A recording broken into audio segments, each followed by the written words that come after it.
daawwattoota gaaddisaa aappii akkam nagaa jirtu ani nagaadha galata rabbii.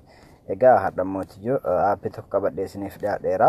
Aappiin kun illee namoonni biroo nuyi fakkeenyaaf bilbila keenya haakkodhanii jiru yookaan xalafanii jiru kan jedhu wajjin ilaalla jechuudha. Bilbilli keenya hidhame moo hidhamne namni biraa hidhee nu ilaalaa jira moo ilaalaa hin jiru kan jedhu wajjin ilaalla akkamitti akka beeknu. Kanaafuu aappii kanas kan argannu Play Store keessatti arganna. Play Store keessatti free spyware malware remover free jennee yoo barreessine bifa kanaan nu dhufa jechuudha. Isa jalqaba irratti ilaaltan kanaadha jechuudha. Isa kanaadha. Kanaaf isa kana maal godha al tokko hin tuqaasne jechuudha.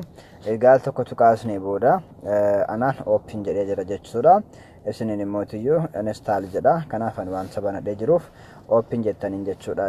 Install jettanii isiniin yoo open jedhe seenna jechuudha. Open jennee seenna.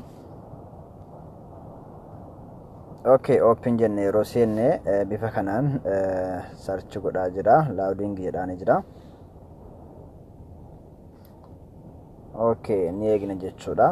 Maaliif bilbilli keenya namni biraa hidhee itti fayyadamaa jira moo hidhamee hin jiru, namni biraa hidheetiniin nu ilaalaa jira moo ilaalaa hin jiru kan jedhu guutummaa isaatti check gochaa jira waan ta'eef wal wajjin ilaallaa jechuudha.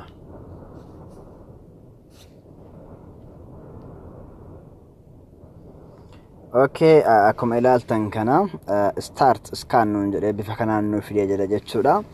Kanaafuu nuti maal jennaani isa kana jechuudha yoo ilaaltan start scan jennaan jechuudha.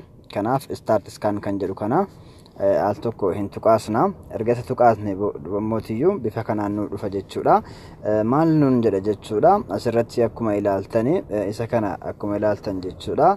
At this time, no commercial spy products have been dictated on your device. Nuun jedha jechuudha.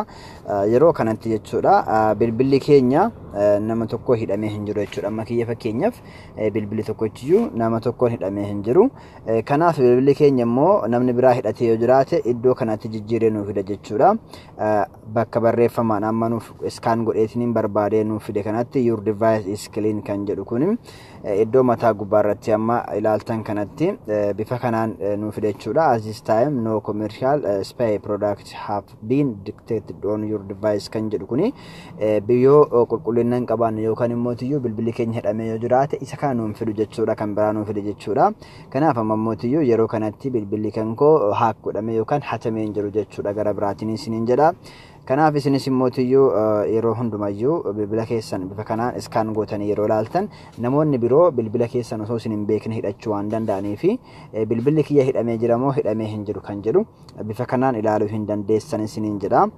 Kanaaf aappiin kun yeroo baay'ee kan itti nama fayyadu bilbila keessan osoo isin hin beekne jechuudha. Fuudhaan namoonni aappii garaagaraa irratti fayyadamuudhaan akkasuma tiyyuu imeeliidhaan bilbila keessan keessa seenee bilbila keessan banachuu wanta danda'uudhaaf isin immoo bilbilli keessan kuni hatamee jira moo namni biraa bilbila keessan kan hidhatee jira moo hidhatee hin jiru kan jedhu isa kanaan scan gootanii yeroo ilaaltan arguu hin dandeessan jechuudha. Akkasuma mootiyyuu namni biraa yoo hidhate jechuudha. Ammaan booda namni biraa yoo hidhate asirratti notification isin dhufa jechuudha yookaan sagalee addaa isiniif kenna jechuudha. Bilbilli keessan yeroo hidhame inni kun sagalee isiniif kenna jechuudha.